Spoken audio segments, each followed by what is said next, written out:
I'm home for a few days. I'm actually going to take off tomorrow afternoon on a load. I I try to book at least one or two loads ahead of myself. Often it works out, but there's times that it doesn't. Well, I had an incident last week where I thought I had I thought I had booked a load that was going from the Nashville area over to Statesville, North Carolina area. And when I get there to pick up the load, come to find out they had marked the load incorrectly and it was actually going to Louisiana. I hear drivers talking on the radio. I see them in truck stops, in the restaurant talking. And when I hear them talking about booking loads and the rates they get, it got me thinking, how many take the rate that's offered and don't try to negotiate?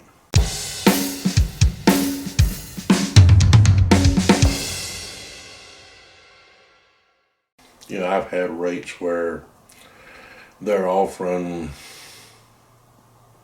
$800 to go 300 miles. To me, that's a pretty crappy rate. $1,100 to go 300 miles is a lot better and a lot more reasonable, in my opinion.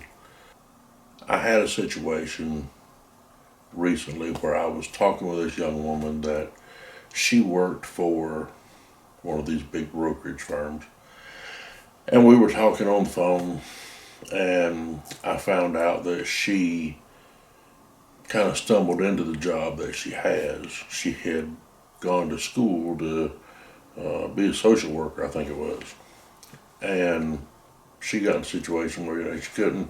She's fresh out of college, doesn't have that much work experience, and she was just looking for a job at the time whenever she got the job working where she does now. And it's a big national brokerage. She can make, a pretty good living, but it's not what she wants to do. In my conversation with her, it came up. She doesn't get paid near what she thinks that would be a fair rate. And from what she found out what others in her office get paid for the same job, she didn't get quite as good. And I told her, I said, well, when you're interviewing for a job, any kind of job,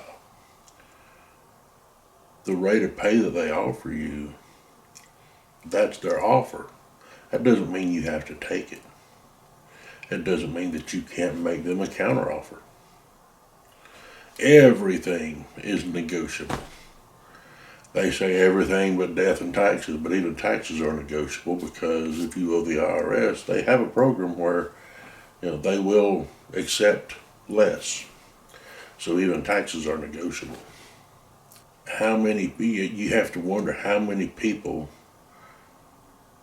go through their work life, their career, just taking what's being offered and regretting taking what's being offered or complaining about taking what's being offered rather than say, well, no, I really can't do it for that. I need to get X and negotiate with them to get a better rate, whether it's a rate for a load, whether it's a rate for a loan, whether it's a rate for the job that you've applied for, whatever it is, it's negotiable.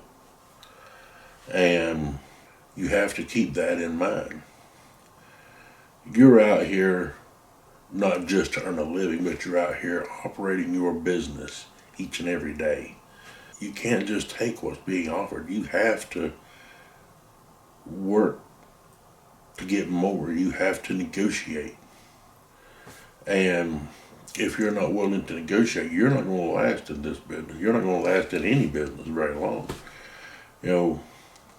If you're a contractor, you have to negotiate with your client for what you're going to be paid for your services.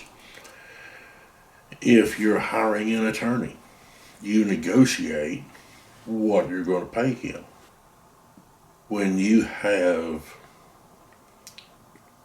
a plumber come to your house and he's doing flat rate pricing, that flat rate pricing is based on a certain dollar amount per hour on labor plus the cost of materials plus the markup on those materials.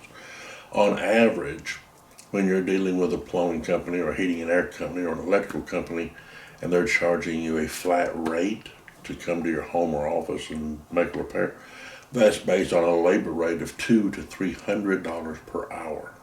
Now, owner operators aren't going to get $200 to $300 an hour, but you don't have to accept $1.50 a mile. You can negotiate that rate. The rate that's presented to you is what they're offering. It doesn't mean that you have to take it. You can make a counteroffer, whether it's through email, whether it's on the phone. I've done a number of loads that's been negotiated strictly through email. Some of these guys don't like to talk to you on the phone. Some of them I have learned when they talk to you on the phone, they're not nearly as good a negotiator on the phone as they are through email, because they'll fold like a cheap tent whenever they're on the phone with you. But through email, they're a little more shrewd and a little more aggressive. You have to know what it costs you to operate your business. I've said this before. Anyway, that's it for today. See you. Bye.